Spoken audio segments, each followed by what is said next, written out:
Reports also suggest that the 3 of the 6 detained were possibly filming the shooting. Wow. So let's bring in James Golden. He's also known as Bo Snerdley, famous radio producer from Rush Limbaugh's program. James, it's great to have you. Good morning.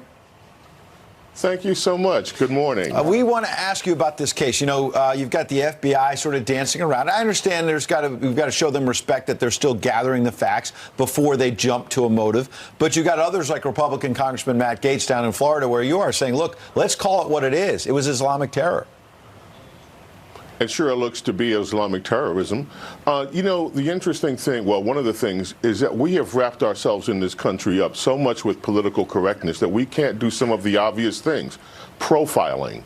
Number one, if you start looking and you look what happened in Fort Hood, is how many times do we have to go through this and put our military, our servicemen and women at risk before we start taking steps to actually profile who will be on these military bases where, of course, with the access to weaponry, it is evident that it's a danger and a risk if we don't know who's on these bases. Mm-hmm. Yeah, James, it's a great point. Now is not a time for political correctness at all. It's an honor to talk to you, sir. Big fan of your boss, big fan of the radio program. Known Snerdley, never seen Snerdley, so it's awesome to see you and have you on the program.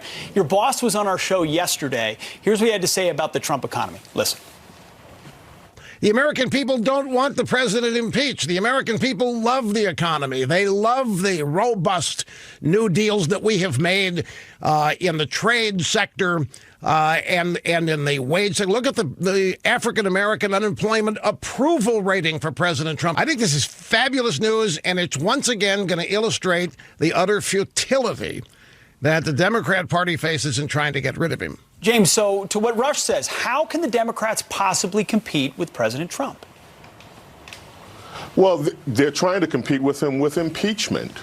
That's what they've been trying to do. They've been trying to compete with him for the last 3.5 years with pure hatred leveled at him through vicious attacks in the press and through these endless investigations in Congress.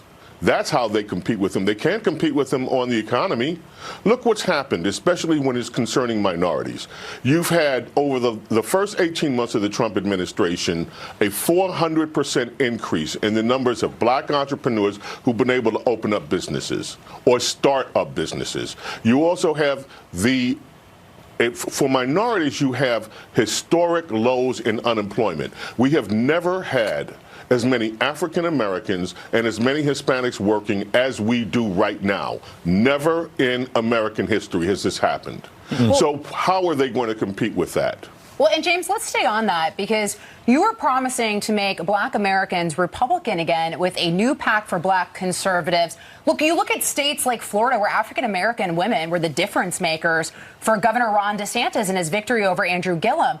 So what's your message? Why should African-Americans support President Trump?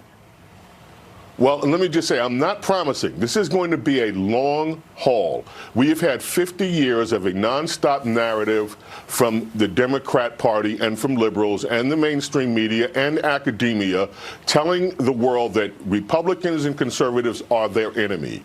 It is not going to happen in 1 or 2 election cycles, but we are starting on it. And this is the perfect place to start.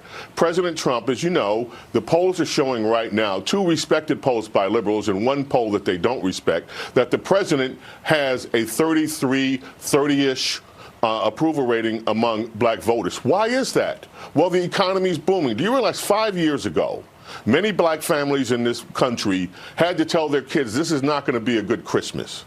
Because what we were told then was that jobs were not coming back to America, that it was impossible to have a good economy. This president has, within a very short period of time, produced a robust economy that has more black Americans, more Hispanic Americans, more American citizens working than ever before. This is going to be a good Christmas, and we've seen it already by the indicators that are coming out of the retail sector. In addition to that, this president has shown that he's serious about reforming the justice system. And that definitely affects minorities. This president has shown that he's willing to work to change school choice. That is huge, giving more and more Americans the ability to send their children where they think their children should go. Meanwhile, you've got progressives like Elizabeth Warren lying to black parents, telling them that she sent her kids to public school, in fact, when she chose the private option. Yeah, you're right, James Golden. So and you have a president that's also taken illegal immigration very, very seriously. Right. And despite what elected Democrats say, this is an issue that is really central to the way that black Americans in many communities think. And yes. And James, we want to make sure to get this in before we leave with you. So where can people go for more information? NewJourneyPAC.org. NewJourneyPAC.org. We are about electing black conservatives. We're about electing conservatives and bringing black Americans back into the Republican Party, their home. NewJourneyPAC.org. Bo Snerdley, selfishly, I want to thank you for your role in beaming the voice of Rush Limbaugh into millions of Americans' homes for the past couple of decades. You're a smart man. Thank you for joining us this morning on Fox and Friends. We really appreciate it. Thank you so much.